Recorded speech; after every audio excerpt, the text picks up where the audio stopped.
పాఠాలు నీలేత పాదాలు జలపాతమయ్యేట్టుగా నా దారినే మళ్ళించగా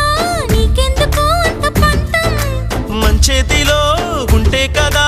ప్రేమించడం మానట